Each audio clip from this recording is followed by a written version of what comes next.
आप सभी देशवासियों को मेरे पुलिस परिवार की तरफ से प्यार भरा नमस्कार। दोस्तों, जैसा कि आप ऊपर दिए गए स्क्रीनशॉट में देख सकते हो कि एक भाई वकील है जिसके द्वारा भारतीय न्याय संहिता के चैप्टर नंबर 1 को पढ़ाया जा रहा है। 1 घंटे की पूरी ये क्लास है, परंतु इनके द्वारा इस चैप्टर में पढ़ाई गई जितनी सारी डेफिनेशंस है उनको किसी न किसी तरीके से गलत पढ़ाया जा रहा है।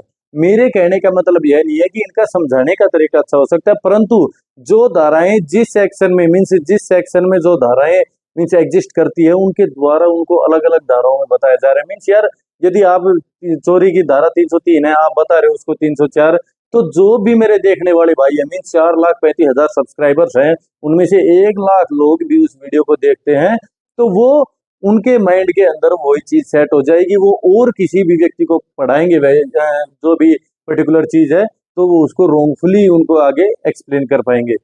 तो मेरा कहना यह है कि यार, या तो कोई भी टीचर हो, चाहे वो कोचिंग इंस्टीट्यूट में हो, स्कूल में हो या फिर सोशल मीडिया पर हो, यदि आप पूरी तरीके से उसके बारे में नॉलेज नहीं रखते, यदि रखते भी हो तो बिना देखे यार वो चीज पढ़ाने में वो अलग ही मजा आता है। क्योंकि जितने भी मैं चैलेंज करता हूँ, आप कोई भी यूट्यूब पर वीडियो देख लेना, आपको यह देखने को मिलेगा कि हर, चाहे वो मैडम हो चाहे वो टीचर हो, मीन्स लाइक एक मेल टीचर हो, आप ये देख सकते हो कि या तो उसके बोर्ड पे पहले से लिखा मिलेगा जो भी वो धाराएं बता रहा है, या फिर वो साइड में, जैसे इस वीडियो में आप देख सकते हो कि साइड में 5 सेकंड आपकी तरफ नजर रखेगा, 5 सेकंड वो वहां से देख के पढ़ा रहा है। तो उससे क्या हुआ कि वो दो मीन्स बीच में से एक धारा छूट गई और उसके आगे उसने कंटिन्यू कर दिया, मीन्स सारी धाराएं फिर उसने गलती बताना कंटिन्यू कर दिया। तो मेरे कहने का मतलब है कि सोशल मीडिया पे ये जितनी भी वीडियोज है या फिर जितने बड़े बड़े यूट्यूबर है वो मल्टीमीडिया लेके उसके ऊपर पढ़ाए जा रहे हैं। तो दोस्तों, जब तक किसी व्यक्ति को उसके बारे में पूरी नॉलेज ना हो, तो पढ़ाना इतना मीन्स सार्थक नहीं साबित होता। क्योंकि बहुत सारे लोग देखते हैं जो जुडिशरी की तैयारी कर रहे हैं या फिर आम नागरिक जो भी इस तरह की कानूनी नॉलेज रखना चाहते हैं, या फिर हमारे पुलिस वाले भाई या बहन जो भी इस B1 की तैयारी कर रहे हैं, तो दोस्तों जो भी यहाँ सोशल मीडिया पे हो या फिर कोचिंग क्लासेज में हो या फिर स्कूल में, आपको उस सब्जेक्ट की नॉलेज पूरी होना बहुत ही जरूरी है। उसी के बाद आप उनको पढ़ाने का एक मीन से एक वजूद रख सकते हो कि हाँ यार, हम अगले बंदे को बहुत ही इजी वे में उनको को रिलेट करके आसानी से समझा सकते हैं। जैसे मैं दोस्तों बताना चाहता हूँ कि अब जैसे पहला ही चैप्टर है, इसमें कम से कम 60 के करीब धाराएं हैं। तो यार, मैं आंख बंद करके आपको बता सकता हूँ, क्योंकि कंटेस्ट जितनी भी धाराएं आज तक मैंने बताई है, जितने मेरे फॉलोअर्स है, कभी भी मेरे से कोई टकराता आप कभी भी मेरे से पूछ सकते हो, या ऑनलाइन क्लास भी मैं ले सकता हूँ, उसमें आप मेरे से पूछ सकते हो। मेनली मेरा रीजन क्या है कि मैं नहीं, आप सभी लोग बराबर हो, हर एक बंदा दिमाग से बराबर। बट द थिंग इज कि you will have to practice that thing again and again, कि उस चीज को जितनी ज्यादा बार आप प्रैक्टिस करोगे उतने ही आप उसमें सक्षम हो जाओगे। तो सबसे जरूरी है आपको उस चीज की प्रैक्टिस करना। चाहे भाई जैसे बीटेक एमटेक किया हुआ लड़का उस पंखे को इतनी आसानी से, जो भी उस टेक्निकल डिपार्टमेंट में है, वो उसको इतनी जल्दी नहीं ठीक कर पाएगा जितना वो प्लम्बर जो डेली काम कर रहा है।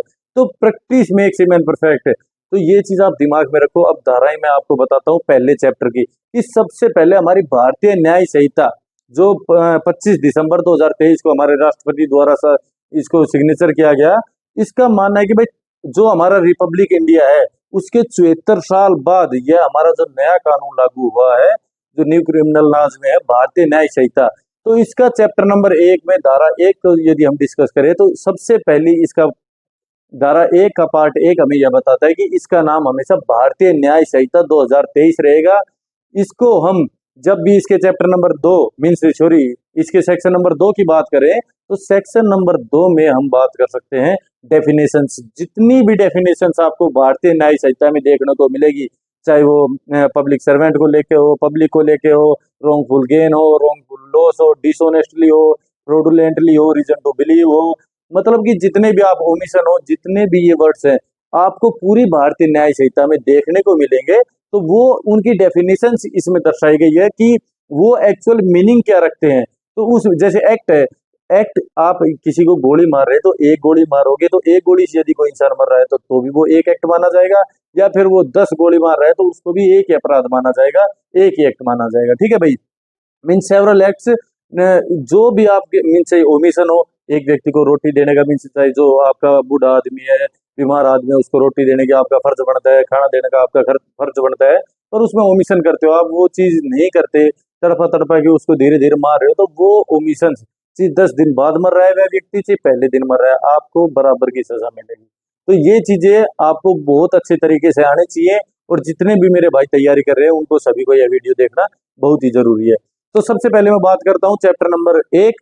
चैप्टर नंबर 1 है जो भी इसकी प्राइमरी इंफॉर्मेशन है, सेक्शन नंबर 1, जिसमें उसके पार्ट नंबर 1 में भारतीय न्याय संहिता 2023, जो क्योंकि 25 दिसंबर 2023 को अपने राष्ट्रपति द्वारा इस पे साइन कर दिए गए थे, इनेक्टेड हो गया था ये।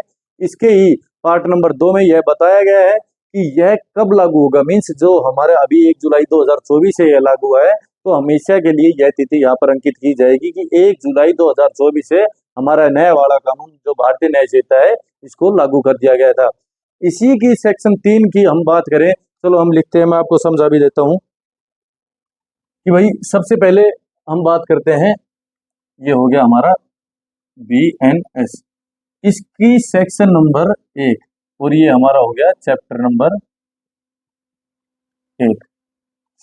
इसकी सेक्शन नंबर 1 ये बात करती है कि भाई इसमें जो भी डेफिनेशन है, जनरल एक्सप्लेनेशन है, या फिर जो भी हमारी प्राइमरी इंफॉर्मेशन है कि इसकी इंट्रोडक्शन, क्या नाम है, कब लागू हुआ, या फिर कहाँ पर लागू है, ये सारी चीजों के बारे में बताया गया। सेक्शन नंबर 1 है, ये हमारा कहलाएगा भारतीय न्याय संहिता। आप देख सकते हो मैं बोल रहा हूँ क्योंकि इसमें बहुत ज्यादा टाइम लग जाएगा, और मेरे बहुत सारे भाइयों का यह अनुरोध होता है कि छोटी से छोटी वीडियो बनाओ जिसमें आप सब चीज एक्सप्लेन कर सको।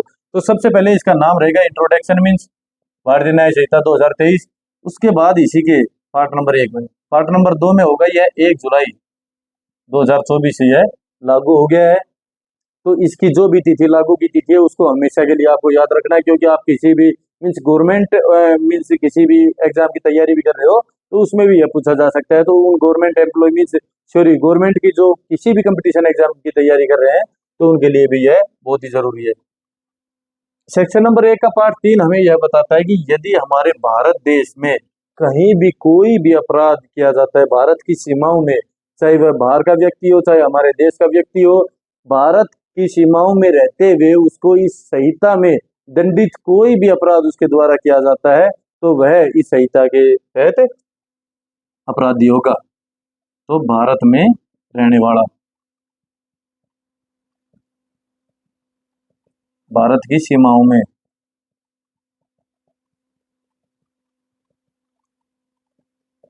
ऐसा कोई भी अपराध होता है,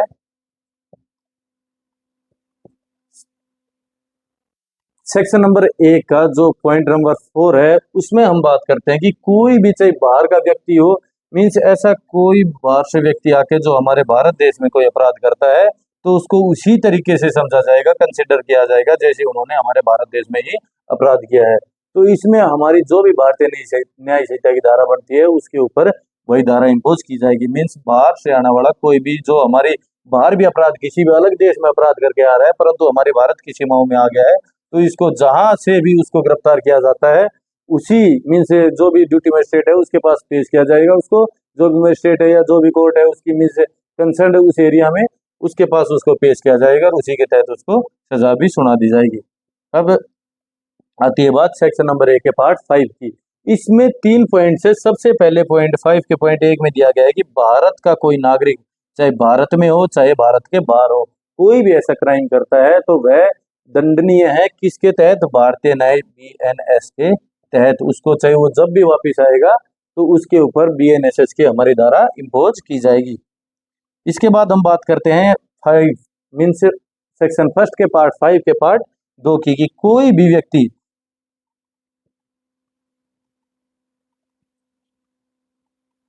जलयान या फिर वायुयान हमारे भारत के कोई भी रजिस्टर्ड, चाहे वो फिर हमारी विमान हो चाहे जलपोत हो या जितने भी ऐसे साधन है, चाहे वो फिर अमेरिका में ही जाके उसके अंदर अपराध क्यों ना हो रहा हो, चाहे विदेशी अपराध कर रहा हो या फिर हमारे भारत का कोई भी नागरिक अपराध कर रहा हो, उसको यही समझा जाएगा कि उसने हमारे भारत में अपराध किया है। मीन्स जो रजिस्टर्ड है, जो भी वायुयान मीन्स जो भी हमारी एयरप्लेन है या फिर जो भी हमारी शिप है उसके अंदर किसी के भी द्वारा कहीं पर भी कोई अपराध किया जाता है तो उसको BNS के तहत उसको कंसिडर किया जाएगा, उसको दंडित किया जाएगा। इसके 3 में हमारे भारत के भी जो भी कंप्यूटर्स हैं या फिर जो भी सॉफ्टवेयर्स हैं उनको किसी भी बाहर से कहीं से भी उनको मीन्स हैक किया जाता है, उनके ऊपर अटैक किया जाता है या कोई भी उनको जो फ्रॉडलेंट तरीके से उनको चीट किया जाता है तो हमारे BNS के तहत उनको भी दंडित किया जाएगा। अब इसके लास्ट पार्ट नंबर 6 की बात आती है।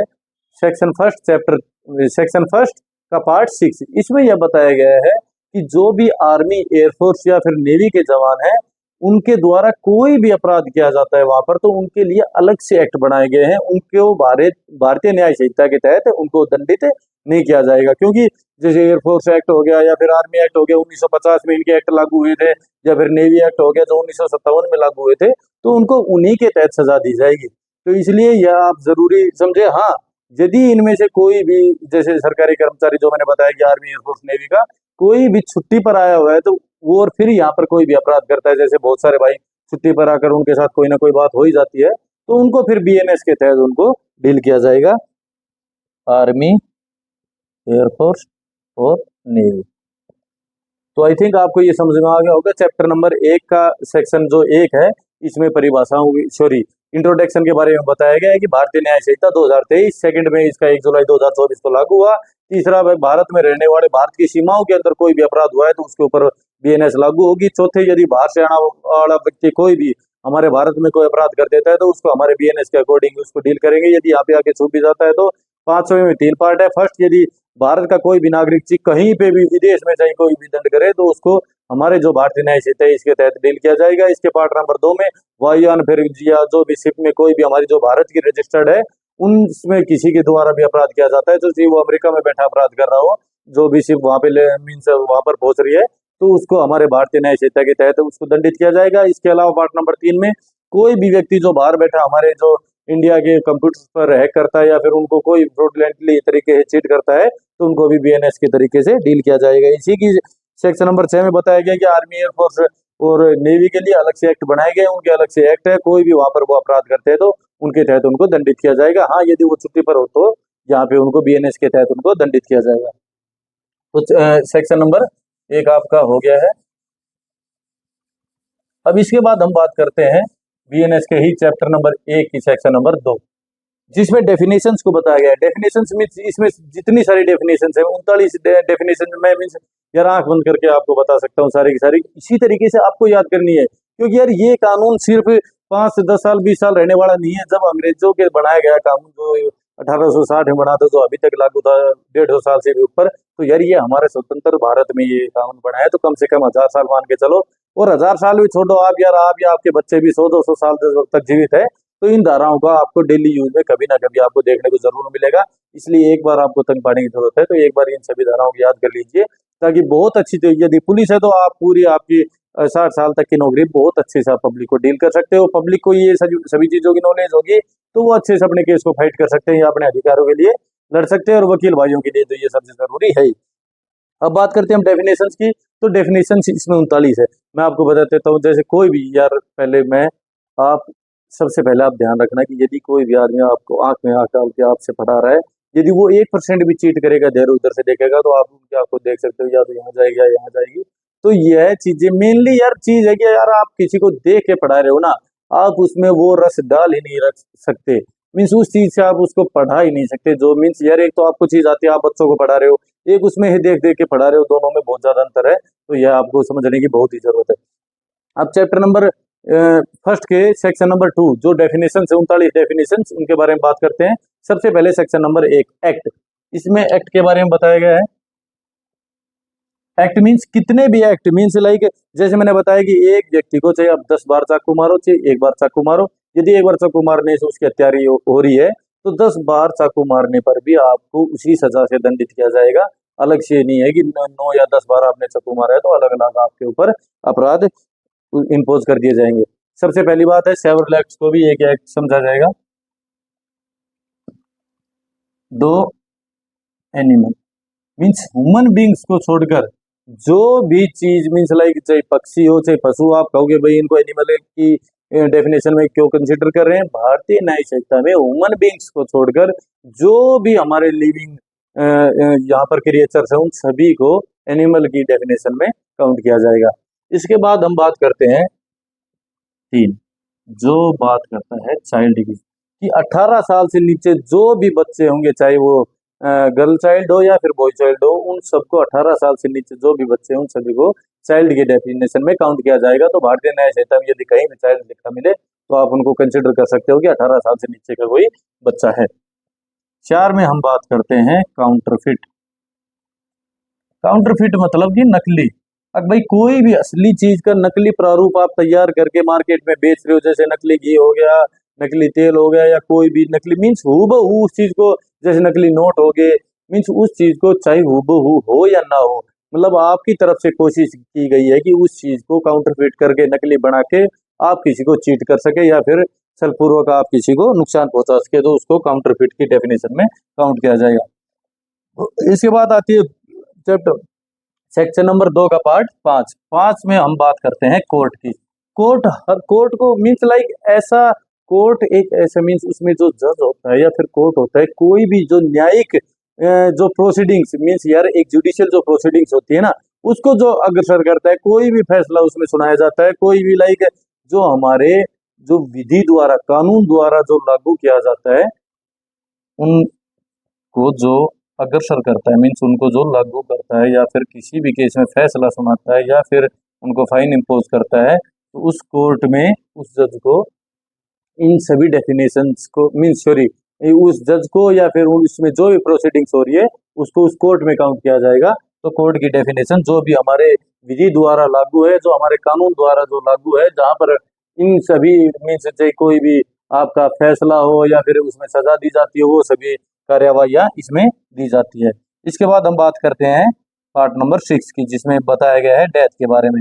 तो डेथ के बारे में हम हमेशा जब भी आपको भारतीय न्याय संहिता में देखने को मिले तो हमेशा यह कंसिडर करना कि यह ह्यूमन बींग्स की डेथ को दर्शा रहा है, अदरवाइज मीन्स लाइक जब तो उसके कॉन्ट्रेरी आपको देखने को ना मिले। यदि किसी जीव की हत्या होगी तो उसमें पर्टिकुलर यह दर्शाया जाएगा कि यह जीव की हत्या है, किसी कुत्ते की है, भैंस की है। अदरवाइज जब भी हमारे यहाँ पर डेथ मीन्स शब्द आपको भारतीय न्याय संहिता में देखने को मिलेगा तो उसमें आप पहले से कंसिडर करना कि यह ह्यूमन बींग की डेथ के बारे में बताया जा रहा है। इसके बाद हम बात करते हैं धारा 7 डिसऑनेस्टली। बेईमानी तरीके से आप कोई भी कार्य करते हो, चाहे किसी का चेक बेईमानी की तरह मीन्स उसमें जैसे 5 लाख भर का 1 जीरो और लगा के उसको 50 लाख बना दिया, तो इस तरीके से बेईमानी के तौर पर आप कोई भी कार्य करते हो, छलपूर्वक आप कोई भी कार्य करते हो, तो वह इस डिसऑनेस्टली की डेफिनेशन में आता है। इस डेफिनेशन को आप अच्छे से जानते भी होंगे। तो आपकी पूरे भारतीय न्याय संहिता में जो भी डिसऑनेस्टली देखने को मिले जहाँ भी, तो आपका यही आपको जो डेफिनेशन है उसको कंसिडर करना पड़ेगा। इसके बाद आती है बात 8 की, जिसमें दर्शाया गया है डॉक्यूमेंट को। डॉक्यूमेंट मीन कोई भी ऐसा दस्तावेज कि भाई जैसे आपका चेक हो गया या फिर आपका इलेक्ट्रॉनिक कोई रिकॉर्ड हो गया या फिर जिसमें भी वर्ड से गेस्चर से कोई मैप बना रखा है या फिर कहीं पे भी आपने कोई लिखित में दी, सब कुछ डॉक्यूमेंट में काउंट होगा। जो भी आप एक साक्ष्य के तौर पर किसी को भी दे रहे, किसी कहीं भी प्रयोग कर सकते हो, तो उसको डॉक्यूमेंट की डेफिनेशन में एड ऑन किया जाएगा। इसके बाद हम बात करते हैं नो फ्रॉडुलेंटली मीन्स कपट पूर्वक। कपट पूर्वक आप जैसे यार कहीं भी रोड पर जा रहे हैं, आपको पर्स मिल गया तो आप उसको बिना किसी उस मालिक को ढूंढे आप वो अपने पास रखते हो, मीन्स बेईमानी से और छल पूर्वक कपट पूर्वक आप उसको रख रहे हो। तो ये सभी चीजें मीन्स आप इसको मीन्स फ्रॉडुलेंटली कोई भी फ्रॉड आप किसी के साथ कर रहे हो। जैसे आपने बताया हाँ भाई बैंक का मैनेजर बोल रहा हूँ, है नहीं बैंक का मैनेजर, आपका अकाउंट ब्लॉक कर दिया जाएगा, ये पैसे भेजिए। तो इस तरीका का आप कोई भी कार्य करते हो तो वो इस डेफिनेशन में काउंट होगा। इसके बाद बात आती है section number 10 gender. Gender means जहाँ पे भी इसमें अब जेंडर में एक डेफिनेशन और भी ऐड कर दी गई है, जो हमारा ट्रांसजेंडर है। पहले इसमें सिर्फ मेल और फीमेल था, तो इसमें पूरी इसमें सिर्फ से वो ही हो ची सी हो ची फिर ये ट्रांसजेंडर हो, उसको वह से डिनोट किया जाएगा कि भाई वह उसमें कोई भी जेंडर हो सकता है। इसके अलावा मैन, जैसे मैन हो गया, वुमेन हो गया, उसको उसके लिए अलग से डेफिनेशन इसमें बताई गई है। जैसे मैन की 19 है और वुमेन की जैसे 35 है, तो उस तरीके से आप, और पर्सन की 26 है, तो इस तरीके से आप उनको देख के और उनको आइडेंटिफाई कर सकते हो। जो अभी आपको पूरे भारतीय न्याय संहिता में उनका नाम लिए 10 तक आपको मिल गया। इसके बाद 11 जो गुड फेथ के बारे में बताता है कि जैसे है मैं बता रहा था कि भाई जो डॉक्टर्स हैं, धारा जो हमारे आईपीसी की धारा 88 थी और जो हमारे नए वाले कानून है भारतीय न्याय संहिता की धारा 26 में उसको दर्शाया गया है कि उसमें यदि कोई भी गुड फेथ रखते हुए, गुड इंटेंशन रखते हुए कोई भी इलाज करते हैं, उनके द्वारा कोई भी व्यक्ति की मौत हो जाती है, तो वो इलीगल नहीं है। बट द थिंग इज की गुड फेथ में यह होना चाहिए कि आपको अपने कर्तव्यों का निर्वहन करते हुए एक गुड इंटेंशन के साथ और जो उसकी जरूरी प्रक्रिया बनती है उसको फॉलो अप करते हुए यदि आप वह कार्य कर रहे हो तो ही वह गुड फेथ में काउंट होगा। ये नहीं है कि भाई डॉक्टर हो गया तो कोई भी चीज कर रहा है तो वो गुड फेथ में ही होगा। नहीं, वो जो प्रक्रियाएं जो उसमें वहन होनी चाहिए उन्हीं प्रक्रियाओं को वो फॉलो अप करेगा। इसके बाद बात आती है 12 जो गवर्नमेंट को दर्शाता है। गवर्नमेंट सिर्फ दो होगी ना कि चार, सिर्फ हमारी सेंट्रल गवर्नमेंट और हमारी स्टेट गवर्नमेंट। ये नहीं कि हम जिला को भी गवर्नमेंट बोल रहे हैं, गांव को भी गवर्नमेंट बोल रहे हैं। हमारी एक तो जैसे हम राज्य की सरकार बोलते हैं हरियाणा सरकार, या फिर हमारी जो केंद्र सरकार है उसको गवर्नमेंट सिर्फ दो रहेंगे। इसके बाद हम बात करते हैं 13 जो हार्बर। हार्बर में जो शरण देने वाला, जैसे आईपीसी की सेक्शन 216 में भी था और हमारे जो नया वाला कानून है बीएनएस की सेक्शन 253 में दिया गया है कि भाई आप किसी को भी शरण देना ये नहीं कि आप उसको घर में रख रहे हो।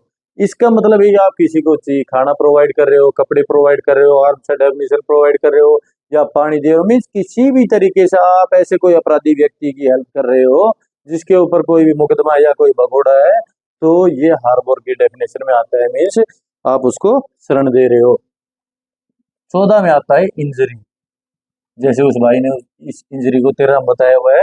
तो ऐसे यार मीन्स अब मैं बता रहा हूँ यार, मैं ये वर्दी पहने हुआ हूँ, मैं इसका मीनिंग रखता हूँ। यदि मेरे द्वारा कोई भी गलती हो तो, यदि यार मेरा कहने का मतलब है यदि उस भाई के द्वारा किसी के भी द्वारा यदि कोई गलती हो जाती है तो अब वो व्यूज के चक्कर में, पैसे कमाने के चक्कर में उस वीडियो को ना तो डिलीट करा, नहीं तो उस वीडियो को या तो डिलीट कर देनी चाहिए यदि उसके द्वारा पूरी इस वीडियो में इतनी सारी गलतियां की गई है, या फिर उसके नीचे लिख देना चाहिए कि भाई इसमें इन धाराओं को गलती से अंकित किया गया है। तो ताकि जो भी लोग पढ़ रहे हैं यार, अब जिसने एक बार पढ़ लिया, मैं कहता हूँ इंसानी दिमाग ऐसा होता है कि याद करना बहुत आसान होता है, भूलना बहुत मुश्किल होता है। तो इसलिए यार ऐसी कोई भी वीडियो उसमें नहीं डालो, और यदि मैं डाल रहा हूँ तो मैं उसका मीनिंग रखता हूँ। और यदि मेरे कभी भी मेरे द्वारा एक दो गलती हो भी जाती है तो मैं उसको जरूर उसमें अंकित करूंगा, बट 99% गलती कभी भी नहीं होगी, क्योंकि मैं वो सभी चीजें पहले अपने दिमाग में रखता हूँ, कंठस्थ रखता हूँ। मैं कभी भी देख के पढ़ाने में विश्वास रखता ही नहीं हूँ दोस्त। बात आती है 14 इंजरी की। इंजरी चाहे वो आपकी रेपुटेशन की इंजरी हो, चाहे आपकी मीन्स फिजिकली कोई इंजरी हो, मेंटली इंजरी हो, आपकी प्रॉपर्टी की इंजरी हो, इन सभी चीजों को इंजरी में काउंट किया जाएगा यदि आप कोई भी चीज में उनको नुकसान पहुंचा रहे हो तो। अब बात आती है सॉरी पार्ट नंबर 15 की। 15 है इलीगल। इलीगल मीन्स कोई हर एक चीज वो इलीगल है जिसके अंदर भारतीय न्याय संहिता में दंड का प्रावधान दिया गया है। मीन्स इलीगल जो चीज लीगल नहीं है, लीगली तौर पर आप बाउंड हो वो चीज करने के लिए, फिर भी कोई आप उसका ओमिशन कर रहे हो, अलग कार्य कर रहे हो, तो वो इलीगल है और उसमें आपको भारतीय दंड संहिता के में यदि उसमें दंडित किया जा रहा है आपको, तो वो सभी चीजें इलीगल है। 16 हो गया जज। जज वही मैंने आपको बताया, चाहे वो कोई पब्लिक सर्वेंट हो, चाहे वो एसडीएम हो, चाहे मीन्स जहां भी आपको फैसला किया जाता है, आपको एक आगे का रास्ता दिखाया जाता है, आपकी जो भी दरखास्त है या जो भी आपकी मीन्स उनके शिकायत है उसके ऊपर उनके द्वारा कोई भी कार्रवाई करके और आपको न्यायिक तौर से मीन्स जुडिशियली तौर पे आपको फैसला करवाया जा रहा है या कोई भी उस पे मीन्स आगे निर्णय दिया जा रहा है, उन सभी को हम जज की डेफिनेशन में काउंट करते हैं। 17 हो गया लाइफ। जैसे हम डेथ की बात कर रहे थे डेफिनेशन नंबर 6 में, तो अब 17 में लाइफ भी हम हमेशा ह्यूमन बीइंग की काउंट करेंगे। यदि कॉन्ट्रेरी, यदि एनिमल की लाइफ के बारे में बताया जाएगा तो उसको वहां पे लिखा जाएगा, अदरवाइज हम हमेशा ह्यूमन बीइंग की लाइफ के बारे में जिक्र करेंगे। इसके बाद बात आती है 18 लोकल लॉ। मीन्स किसी भी एक एरिया में, किसी भी लोकल एरिया में यदि कोई भी लॉ इम्पोज किया जाता है तो उसको हम लोकल लॉ कहेंगे। मीन्स कोई पर्टिकुलर एक एरिया में जैसे उससे किसी भी लॉ को इम्पोज किया जाता है, तो किसी भी कानून को इम्पोज किया जाता है। तो 19 जो मैंने बताया था मैन के बारे में बताता है कि भाई कि किसी भी एज का, छोटी से लेकर बड़ी तक एज का कोई भी आदमी हो उसको मैन के डेफिनेशन में काउंट किया जाएगा। इसके बाद हम बात करते हैं 20 जो मंथ एंड ईयर को बताता है कि ग्रिगोरियन कैलेंडर जो हमारा है उसके अंदर जो भी मंथ जो भी ईयर काउंटेबल है उनमें सभी उसकी तरीके से, जैसे हमारे भारतीय न्याय संहिता में हम किसी भी मंथ ईयर की बात कर रहे हैं तो ग्रिगोरियन कैलेंडर को फॉलो अप करते हुए हम उनकी बात कर रहे हैं।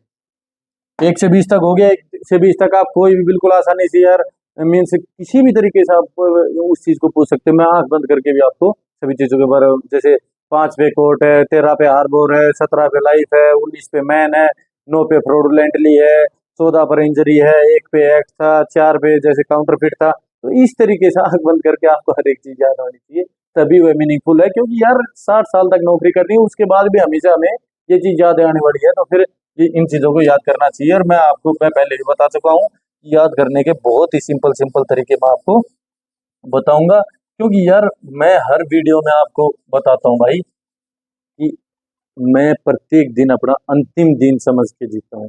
और दोस्त, मेरा मानना है कि जो चीज मैंने ये सभी चीजें इतनी आसानी से मैं याद कर सकता हूँ, या कुछ ना कुछ ट्रिक्स या फिर उसको को रिलेट करके, तो मैं चाहता हूँ कि मेरे जितने भी भाई है इस वीडियो को देखने वाले, तो मैं चाहता हूँ कि मैं कुछ तो अपना जो टैलेंट है, यार हर व्यक्ति में अपना अलग अलग टैलेंट होता है, तो मैं चाहता हूँ कि मैं आगे आने वाले मेरे जितने भी भाई हैं या फिर बच्चे होंगे, या फिर साल 2 साल बाद, 50 साल बाद, 100 साल बाद, वे आसानी से इस चीज को याद कर सके। क्योंकि जब हम याद कर सकते हैं तो कोई भी याद कर सकते हैं। इनके ट्रिक्स भी मैं आपको जरूर बताऊंगा जब बहुत ज्यादा फॉलोवर्स हो जाएंगे। अब बात करते हैं हम सेक्शन नंबर 21 की, मतलब सेक्शन नंबर 1 के पार्ट 21 की। इसमें क्या दिया गया है? मूवेबल प्रॉपर्टी, मतलब कि जो भी जमीन से जुड़ी हुई चीज नहीं है, मकान हो, पेड़ हो, या फिर ऐसे कोई जैसे पटरी होगी वो जमीन से जुड़ी है, नहीं सॉरी, पटरी को भी आप मीन्स मूवेबल प्रॉपर्टी में काउंट कर सकते हो। क्यों? क्योंकि जब तक वो चीज जमीन से नहीं जुड़ी हुई, उस चीज को आप मूवेबल प्रॉपर्टी में काउंट कर सकते हो। तो इसलिए आप हमेशा मानना कि कोई भी चीज चोरी की जाती है वो मूवेबल प्रॉपर्टी होती है।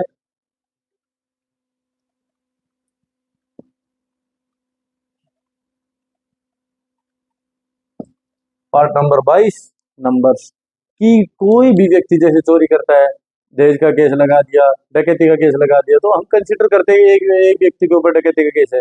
नहीं यार, डकैती का एक के ऊपर होता नहीं है, पांच या पांच से अधिक के होते हैं। तो हम कंसिडर करेंगे कि क्या पता 10 लोग हो क्या।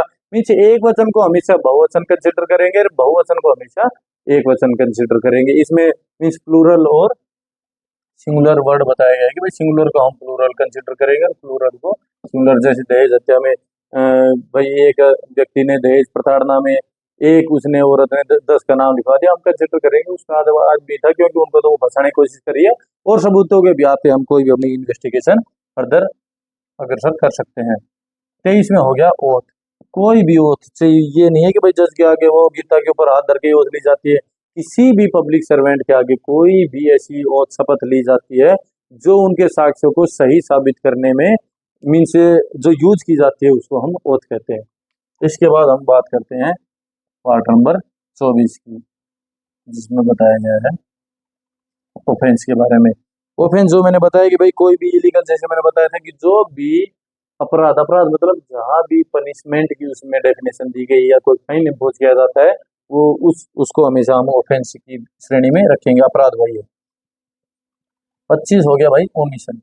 किसी भी कोई भी काम जो लीगली आप बाउंड हो करने के लिए उसका ओमिशन करते हो, या फिर जैसे मैंने बताया कि अपने जैसे माता पिता, बुढ़े माता पिता, उनको खाना नहीं दे रहे तो उसका लोभ कर रहे हो, तो ये ओमिशन में आएगा। जो आप लीगली बाउंड हो और आप वो कार्य नहीं कर रहे, तो आप उसमें ओमिशन के डेफिनेशन में काउंट होते हो। 26 होता है पर्सन, मीन्स चाहे कोई कंपनी हो, चाहे अथॉरिटी हो, चाहे मीन्स एक पर्सन, बहुत सारे पर्सन हो, बॉडी ऑफ पर्सन, तो उन सभी चीजों को हम पर्सन में काउंट करते हैं। 27 में हो गया पब्लिक। कोई भी किसी भी कास्ट का, कम्युनिटी का, रिलीजन का, हर एक व्यक्ति पब्लिक में काउंट होगा जो हमारे भारत देश में रह रहा है। 28 होता है पब्लिक सर्वेंट। पब्लिक सर्वेंट यार बहुत, इसकी डेफिनेशन आप मीन्स आप बता ही नहीं सकते कि यार ये नहीं है कि भाई सिर्फ गवर्नमेंट द्वारा जो भाई एम्प्लॉय है वो ही पब्लिक सर्वेंट है, चाहे वो प्राइवेट हो, जिनको ऐसी अथॉरिटी है, जैसे भाई आपका जज हो गया, वकील हो गया, वहां पर काम करने वाले जो भी लोग हो गए, जैसे हमारे सरकारी महकमे में जो लोग हो गए, पुलिस होगी, या फिर सरपंच हो गए, हमारे पार्षद हो गए, या फिर कोई लीगली बाउंड है कि हाँ भाई वो इन्फॉर्मेशन देने के लिए कि भाई ये अपराध यहाँ पर हो रहा है, या फिर उसको रोकने के लिए, सम्मन यहाँ इधर उधर भेजने के लिए, मीन्स ये सभी चीजें जो भी मैं आपको बता रहा हूँ, चाहे फिर इलेक्शन करवाने वाले जो भी प्राइवेट लोग होते हैं, चाहे वो टीचर हो, कोई भी हो, ये सभी इसमें पब्लिक सर्वेंट जो पहले आईपीसी की धारा 21 में दर्शाया गया था, तो लोक सेवक की श्रेणी में आते हैं। अब बात होती है रीजन टू बिलीव। इसमें बताया गया है कि 29, इसमें बताया गया है कि भाई जो भी, जैसे यार मैंने देख लिया कोई भाई, मीन्स मैं इन्वेस्टिगेट कर रहा हूँ, मेरे पास मैं उसके ऊपर कोई भी जैसे दहेज प्रताड़ना का केस यदि उसके ऊपर इम्पोज करे, तो मेरे पास रीजन टू बिलीव होना चाहिए, कोई सबूत होने चाहिए, साक्ष्य होने चाहिए, गवाह होने चाहिए कि हाँ भाई इसी ये व्यक्ति लगातार दहेज प्रताड़ना उसके साथ कर रहा था, जिसकी वजह से इसको अपराधी साबित किया जाता है, उसके जो जितने भी लोग थे उनके ऊपर रीजन टू बिलीव नहीं है, उनके ऊपर विश्वास नहीं किया जा सकता कि वो जो भी सास ससुर है, ननद है, देवरानी है, तो वो रीजन टू बिलीव की डेफिनेशन में नहीं आते यदि उनके पास उसके उनके खिलाफ पुख्ता सबूत नहीं है तो।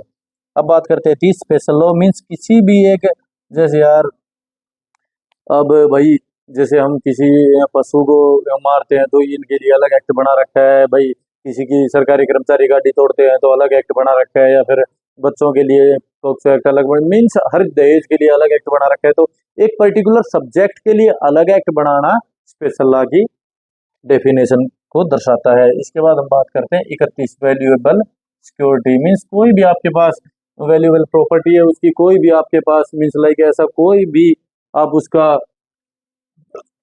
यार किसी का बिल हो गया, किसी की पर्ची मीन्स जो भी आप उसके पास जिसे लेते हो उसको वैल्यूएबल सिक्योरिटी में काउंट करेंगे, कोई भी प्रॉपर्टी का जो आपके पास प्रमाण है। उसके बाद हम बात करते हैं 32 में हम बात करेंगे जो man ship no sorry vessel जहाज की। इसके बाद हम बात करते हैं 33 की, बच्चे भी बोलने लगे 33 में है बेटा 2 मिनट रुक जा। 33 में हम बात करेंगे, क्या बात करेंगे, वॉलेंट्रीली की, कि स्वेच्छा से किया गया कोई भी कार्य, कि भाई आपके द्वारा वॉलेंट्रीली, अब भाई मीन्स यार मैं कोई कार्य मैंने बताया भाई मैं यहाँ पे घर के आगे वैसे कूड़ा डाल रहा हूँ या आग लगा रहा हूँ, उस आग से पूरे घर में आग लग सकती है, मैं आग सीखने के लिए लगा रहा था, तो ये नहीं है कि भाई मेरे को तो पता ही नहीं था, जैसे हमारे घर के साइड में ये रास्ता दूसरा पड़े रहेगा भाई तो उसमें आग लगा के मैं सीख रहा हूँ, तो यार उसको मेरे इतने भी मेरे को पता होना चाहिए कि इससे पूरे घर में भी आग लग सकती है, तो वो वॉलेंट्रीली में माना जाएगा। ये नहीं है कि भाई मेरे को तो पता ही नहीं था, without my intention it happen, ये नहीं माना जाएगा बिल्कुल भी। 34 में विल वसीयत, वसीयतनामा जो नहीं होता है भाई, अगर कोई भी मेरी विल है उस मरने के बाद जैसे वसीयतनामा और किसी के नाम किया जाता है तो उसको विल में काउंट किया जाता है। 35 में जो मैंने आपको बताया था कि वुमेन किसी भी एज की हो चाहिए लड़की, उसको वुमेन कंसिडर किया जाएगा। 36 में रोंगफुल गेन, अब भाई कोई भी यार फ्रॉडुलेंटली तरीके से, जैसे मैंने बताया था कि भाई वो बैंक मैनेजर है उसको गुमराह कर रहा है और वो फिर पैसे उसको भेज भी रहा है, तो रोंगफुल लॉस किसको हो गया, ये अभी 37 में बताऊंगा मैं, और रोंगफुल गेन हो गया उस मैनेजर को, और वो मैनेजर है भी नहीं, तो फ्रॉडुलेंटली तरीके से वो कुछ भी किसी से गेन कर रहा है तो रोंगफुल गेन, और ये है रोंगफुल लॉस। 37 में जो पहले 23 और 24 में दर्शाया गया था आईपीसी में। इसके बाद हम बात करते हैं धारा 38 की, कि रोंगफुली लॉस और रोंगफुली गेन, यही दोनों चीजें हैं कि भाई रोंगफुली तरीके से आप कोई भी चीज गेन करते हो, या जैसे मैंने बताया था कि आपको कि भाई सड़क पे पड़ा हुआ पर्स मिल गया, या फिर लॉस करते हो रोंगफुली तरीके से कि आपको पता ही नहीं है, वो दोनों चीजें इसमें आ जाती है। 39 है कि लास्ट सेक्शन, इसका लास्ट पार्ट, अब वही भारतीय न्याय संहिता के अलावा आईटी एक्ट 2000 जो इंफॉर्मेशन टेक्नोलॉजी एक्ट है, या फिर हमारी भारतीय नागरिक सुरक्षा संहिता वो भी 2023 है, उनमें किसी भी चीज को दर्शाया गया डेफिनेशन हो या वो किसी भी अलग से जैसे एक्सप्रेशन हो या एक्सप्लेनेशन हो उनको दर्शाया गया है, तो उनका मीनिंग वही है जो उसमें दर्शाया गया है। इसका मतलब कि आपको ये नहीं है कि भाई भारतीय न्याय संहिता में नहीं दिया गया तो उसकी उसको कुछ अलग से माना जाएगा, उसमें जो उनमें पर्टिकुलर जो उसमें एक्ट में या उनमें जैसे भारतीय नागरिक सुरक्षा संहिता ये है ला, इसमें जो उनको दर्शाया गया है उसी तरीके से उसको माना जाएगा। अब हम बात करते हैं सेक्शन नंबर 3 जनरल एक्सप्लेनेशंस की। इसकी सबसे पहली 3 का पार्ट 1, इसको जो पहले ये सेक्शन थी हमारी जो आईपीसी में सेक्शन नंबर 6, कि कोई भी ऐसा मतलब जनरल एक्सेप्शन के अलावा, जैसे यार 7 साल का कोई बच्चा है उसके द्वारा कोई अपराध कर दिया जाता है तो जनरल एक्सेप्शन में हम मानते हैं कि भाई ये अपराध नहीं माना जाएगा, परंतु हम कहीं भी यह साबित नहीं कर रहे कि 7 साल का कोई बच्चा अपराध नहीं कर सकता, तो इसका मतलब यही है कि जनरल एक्सेप्शन को सिर्फ जनरल एक्सेप्शन ही कंसिडर किया जाए पूरी भारतीय न्याय संहिता में, इसको अलग से कोई परिभाषा ना दिया जाए या अलग से इसको ना समझा जाए। ठीक है, जैसे भाई मैं पब्लिक सर्वेंट हूँ सर, मैं पुलिस कर्मचारी हूँ, मेरे द्वारा अपने कर्तव्य को निर्वहन करते हुए कोई भी गलती हो जाती है तो वो भी इसी में एक्सेप्शन में आता है कि भाई वो उसका अपराध नहीं माना जाएगा। इसके बाद आती है पार्ट नंबर 2, ये हो गया जनरल एक्सेप्शंस को भाई अलग से कोई डेफिनेशन नहीं दी जाएगी। इसके पार्ट 2 जो पहले 7 में दी गई थी, अब भाई जो एक्सप्रेशंस मीन जो पद, चाहे वो आपका मैंने बताया कि जज हो, चाहे कोर्ट हो, चाहे पब्लिक सर्वेंट हो, चाहे मैन हो, चाहे वुमेन हो, जो एक बार इन डेफिनेशंस में दर्शा दिया गया है तो पूरी भारतीय न्याय संहिता में उसका वही मतलब होगा, अलग अलग मतलब नहीं होगा। ये आईपीसी है और ये है अपना बीएनएस। इसके बाद हम बात करते हैं 27 3 के पार्ट 3 की।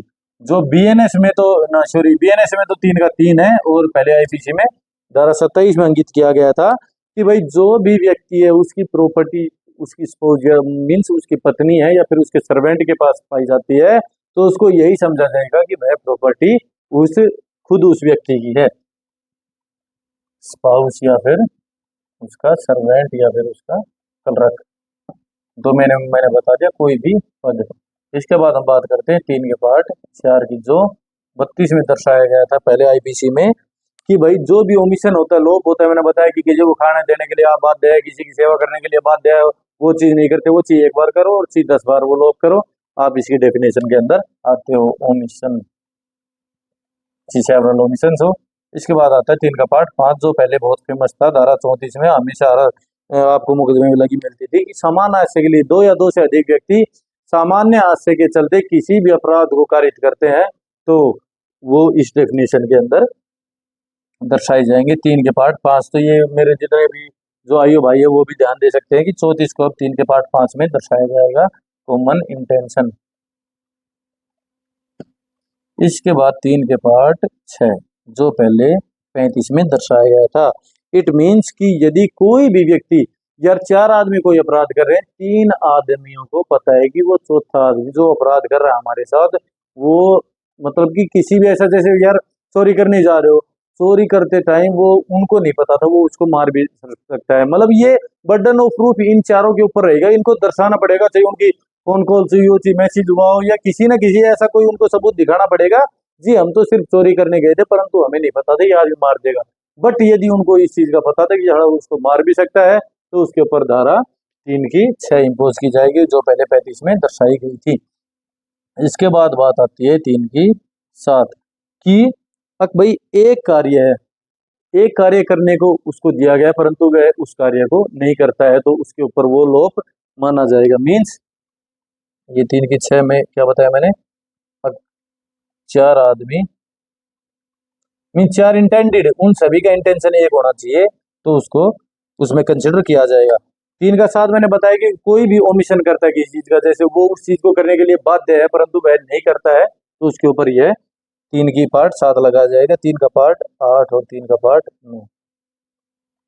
8 में यार जैसे आपने देखा होगा जो मैंने अभी थोड़ी देर पहले बता रहा था कि बारी बारी धीरे धीरे जैसे मीन्स मैं अपने घर का कोई आदमी है या फिर कोई भी किसी के घर का आदमी है उसको बार बार तड़पा रहा है, डेली उसको खाना नहीं दे रहा है या फिर धीरे धीरे खाने में डेली थोड़ा थोड़ा जहर मिला के दे रहा है तो वो यार पहले दिन मरेगा तो भी वही बात है, 10वें दिन मरेगा तो भी बात है। मीन्स कॉमन इंटेंशन के सवाल वो धीरे धीरे 10 दिन तक यही काम किया जा रहा है तो उसको वही अपराध में मीन्स दर्शित किया जाएगा। इसके बाद 3 के पार्ट 9 में अब यार हर एक एक्ट के लिए अलग से हम उसको सजा दे सकते हैं। जैसे भाई 4 आदमी जैसे मैंने बताया था कि वो घर में गए चोरी करने के लिए घुसे परंतु उनकी इंटेंशन जैसे नहीं थी तो उनको सिर्फ उस चोरी के मीन्स जैसे 303 चोरी का हो गया और यदि वो मीन्स रात के टाइम घर में घुस के कर रहे हैं 305 हो गया परंतु वो कोशिश कर रहे हैं 62 होगी हमारे बीएनएस की, बट उनको सिर्फ वही धारा लगेगी यदि उनको उस चीज की नॉलेज नहीं थी और यदि बर्डन ऑफ प्रूफ उनके ऊपर है और कोर्ट में वो साबित करने में कामयाब हो जाते हैं कि जी हमारा तो सिर्फ इंटेंशन ये चोरी करने का था और इन्होंने गलत तरीके से उसके ऊपर मर्डर कर दिया तो मर्डर की सिर्फ उस एक आदमी के ऊपर लगेगी, इन तीनों के ऊपर नहीं लगेगी। तो ये 9 पार्ट इसके थे। तो दोस्तों आज मैंने चैप्टर नंबर 1 के बारे में बताया, मैं बहुत सारी दुविधा में था कि यार मेरा सबसे मेन फोकस था कि यार मैं इन जितने भी चैप्टर सब बताऊंगा या एक एक सेक्शन के बारे में बताऊंगा तो सबसे पहला मेरा मुख्य उद्देश्य था कि इन सभी चीजों को मैं इंग्लिश में बताता चलूं क्योंकि इस वीडियो को वही भाई देखेगा जो किसी भी मतलब जुडिशरी की लॉ की या फिर वकील की तैयारी कर रहे हैं या फिर हमारे पुलिस वाले भाई है जो B1 की तैयारी कर रहे हैं या फिर नॉर्मल व्यक्ति जो भाई बहुत सारी जानकारी रखना चाहता है कानून के बारे में। तो मैं सोचा कि यार ये वही लोग होंगे जो इंग्लिश के बारे में पूरी जानकारी रखेंगे तो मेरी कोशिश रहेगी कि अगली वीडियो मैं इस तरह की लेके आऊं मीन्स जो एक जनरल पब्लिक के लिए जो जरूरी रहेगी वो हिंदी में और जो मीन्स जो पढ़ने वाले बच्चों के लिए रहेगी वो इंग्लिश में। तो यह दूसरी बात जो मेरे Haryana police, Delhi police, UP police या चंडीगढ़ पुलिस किसी भी कंपटीशन एग्जाम की तैयारी कर रहे हैं तो उनके लिए मेरा एक उद्देश्य है कि यार उनके लिए मैं 15 दिन में पूरा सिलेबस करवा सकता हूँ। तो मेरा यार करवाने का बात यह है कि उस चीज को हम कैसे तरीके से करें। वही मैंने आपको बताया कि यार ट्रिक्स और टिप्स और ट्रिक्स आपको पता होना चाहिए। जैसे मीन्स यार मेरा ही नाम है भाई PANKAJ, इसको सीधा मैं लिखूंगा 16 1 14 PANK 11 A 1 और J 10। यार इसको मैं अच्छे से नाम लिखूंगा, जैसे भारतीय लिख रहा हूँ BHARTIY। इसको सीधा मैं लिखूंगा 2 8 1 18, ठीक है, T 20 I 9 बाई 25 और A 1। तो इस तरीके से आपको पता होना चाहिए। कोई भी इसमें जैसे सुरक्षा का इनाम ले लिया SOURSKH सुरक्षा KSHA, तो इसमें क्या करेंगे हम 20 21 18 11 19 8 A। इस तरीके से यदि आप इन सभी चीजों को याद कर पाओगे, क्योंकि अभी मेरे को 7 साल हो गए और फिर भी बहुत आसानी से इन सभी चीजों को याद कर लेता हूँ मैं। तो इन सभी चीजों को यदि आप कंटेस्ट कर सकते हो, जितनी ज्यादा प्रैक्टिस करोगे मैथ भी आपके लिए उतना इजी रहेगा। या फिर मेरा कहने का मतलब है कि इंग्लिश में बताऊंगा, तो क्योंकि यार हमारे पास जितना भी ला आ रहा है, जितनी भी प्रोसीडिंग्स आ रही है, जितनी भी रूलिंग्स आती है, जजमेंट आते हैं, या फिर हमारे ऑफिशियल जितना भी वर्क होता है सब कुछ इंग्लिश में हो रहा है, या फिर हमारे बच्चे सिर्फ एक हिंदी सब्जेक्ट को छोड़कर सारे सब्जेक्ट्स जो उनके इंग्लिश में है तो उनको किसी तरीके से डील करना या पढ़ाना, तो हमारे लिए बहुत जरूरी है कि इन सभी चीजों के बारे में जानकारी रखना। तो आगे से मैं कोशिश करूंगा जो भी चैप्टर इस तरह की जो नॉलेज हर व्यक्ति के लिए जरूरी नहीं रहेगी उसके लिए मैं इंग्लिश में वीडियो बनाऊंगा। और मेरे भाई सभी कमेंट करके बता सकते हैं कि ये, क्योंकि डेफिनेशन यार बहुत ईजी है। आग बंद करके चलो अभी मैं आपको बताता हूँ।